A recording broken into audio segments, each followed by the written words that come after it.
कहते हैं जंगल में अगर शेर दहाड़े तो डरना चाहिए, लेकिन अगर कोई ऐसी चीज दहाड़े जिसकी आवाज शेर से भी ज्यादा गहरी और अजीब हो तो समझ लो वो जंगल तुम्हें जिंदा नहीं छोड़ेगा।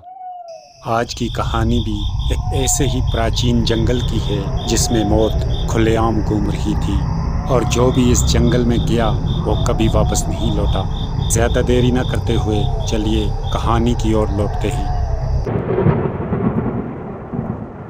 रात का समय था, आसमान पर मोटे बादल छाए हुए थे और चांद कहीं गायब था। जंगल में सिर्फ हवा के बहने और झिंगूरों की आवाज़ थी। रविकांत और माया जीप में धीमे धीमे चलते हुए जंगल की ओर बढ़ रहे थे। अचानक रेडियो अपने आप चालू हो गया और रेडियो पर एक फुसफुसाती हुई आवाज़ आई। पीछे मत देखो, वो तुम्हें देख रहा है। माया ने डरते हुए कहा। सर, ये क्या था? रविकांत, रेडियो पुराना है, शायद कोई इंटरफेरेंस। लेकिन उसकी आवाज़ में खुद भी डर था। और कुछ ही मिनटों बाद दूर से शेर की दहाड़ सुनाई दी, लेकिन इस बार आवाज़ के साथ एक अजीब सी गुर्राहट भी थी, जैसे कोई और जानवर भी उसी के साथ हो। जीप रोककर रविकांत ने टॉर्च की रोशनी चारों ओर डाली। उसने देखा पेड़ों के पीछे कुछ हिल रहा था। माया ने डरते हुए रविकांत से कहा, सर मुझे अच्छा नहीं लग रहा, चलिए यहाँ से चलते हैं। लेकिन रविकांत ने माया को तसल्ली देते हुए कहा, रुको देखते हैं क्या है। और रविकांत ने जब टॉर्च की रोशनी ज़मीन पर मारी तो ज़मीन पर कीचड़ में बड़े बड़े पंजों के निशान थे।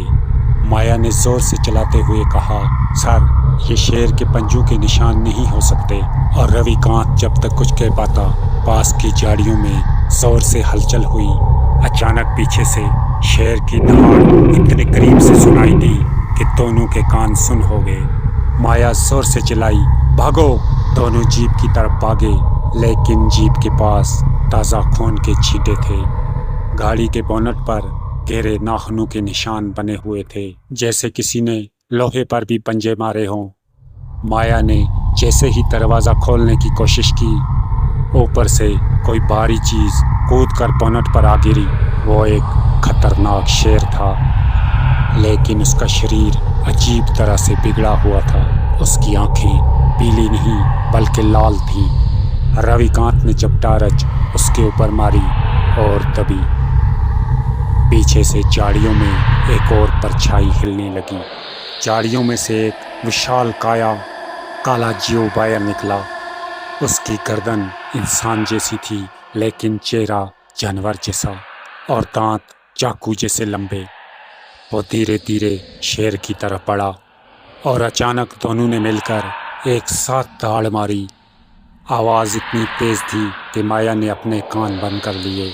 रविकांत ने माया को जीप के अंदर धकेला और खुद जल्दी से ड्राइविंग सीट पर बैठा। जीप के स्टार्ट होते ही दोनों क्रीचर जीप की तरफ दौड़ पड़े। रात की धुंध में हेडलाइट सिर्फ कुछ ही दूर तक दिखा रही थी। रविकांत ने पूरी स्पीड से जीप मोड़ी, लेकिन सामने सड़क पर वही काला जीव खड़ा था और उस प्राणी ने धीरे धीरे अपना सर ऊपर उठाया और उसके मुंह से खून टपक रहा था। उसने हाथ उठाकर इशारा किया, रुको। अचानक रेडियो से वही आवाज़ फिर आई, अब तुम नहीं बचोगे। तो दोस्तों, अगर आपको ये कहानी पसंद आई है तो प्लीज़ वीडियो को लाइक और चैनल को सब्सक्राइब करना ना भूलें।